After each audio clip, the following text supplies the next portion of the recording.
लखनऊ के ईदगाह में वक्फ बिल संशोधन के विरोध में नई मुहिम शुरू की गई है। जुमे की नमाज के दौरान नमाजियों को एक खास तरीके से विरोध दर्ज करने के लिए कहा गया। ईदगाह के अंदर लगे क्यूआर कोड के जरिए वक्फ बिल को रोकने का प्लान बनाया गया है। जरा देखिए आखिर क्यूआर कोड से कैसे बचेगा वक्फ बोर्ड। आज जब लखनऊ के ईदगाह में नमाजी पहुंचे तो यहां नमाज के बाद एक अनाउंसमेंट ऐलान करने की देरी थी कि लोग नोटिस बोर्ड पर पहुंचे और वहां लगे क्यूआर कोड को स्कैन करने लगे। यह क्यूआर कोड किसी पेमेंट का कोड नहीं था, बल्कि ये एक एजेंडे के तहत लगाया गया।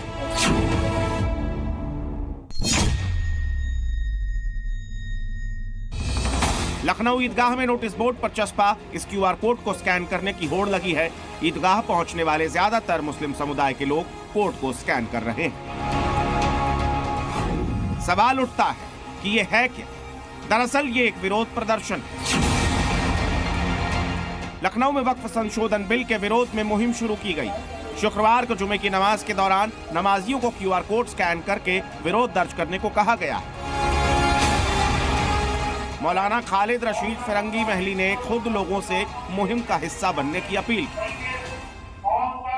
आवाम की आसानी के लिए पर्सनल लॉ बोर्ड ने क्यूआर कोड जारी किया है, तो उस क्यूआर कोड के जरिए से आप आसानी अपनी राय ज्वाइंट पार्लियामेंट्री कमेटी तक पहुंचा सकते हैं। मौलाना ने बताया कि बिल के संबंध में ज्वाइंट पार्लियामेंट्री कमेटी में ज्यादा से ज्यादा लोगों की राय मांगी गई, लिहाजा बढ़ चढ़कर इसमें हिस्सा लें। नमाज के बाद सभी नमाजी बारकोड को स्कैन करके अपना विरोध दर्ज कर रहे हैं। अभी देखिए, जॉइंट पार्लियामेंट्री कमेटी ने वक्फ के ताल्लुक से जो अपनी राय मांगी है, उसी के ताल्लुक से यहाँ पर ये कोशिश की जा रही है कि बड़े पैमाने पर तमाम नमाजियों से इसके खिलाफ और इस बिल के खिलाफ अपनी राय का इजहार कराया जाए। और India Muslim personal law board ने जो क्यूआर कोड जारी किया है, उसके ताल्लुक से यहाँ पर एक क्यूआर कोड को स्कैन करके अपनी राय भेजने का काम किया जा रहा है। वक्फ संशोधन बिल को मुस्लिम संगठन स्वीकार करने को तैयार नहीं। इनका मानना है कि संशोधन से वक्फ की संपत्ति को बड़ा नुकसान होने वाला है। उनका मानना है कि यह बिल संविधान के आर्टिकल 14, 25, 26 और 29 के विरुद्ध। वो अमेंडमेंट, उन अमेंडमेंट से पर्सनल लॉ बोर्ड या कोई भी मुस्लिम तंजीम मुत्तफिक नहीं है। वक्फ बाय यूजर, जो कि वक्फ कवानीन की बैकबोन है, रीढ़ की हड्डी है, उसको भी जो खत्म करने की बात कही जा रही है, तो ये जितने भी अमेंडमेंट्स हैं वो हम लोग का मानना है कि वो औकाफ के लिए नुकसानदेह होने वाले हैं। वक्फ बिल को रोकने के लिए विपक्ष के कई नेता समेत मौलानाओं ने मुहिम छेड़ रखी है।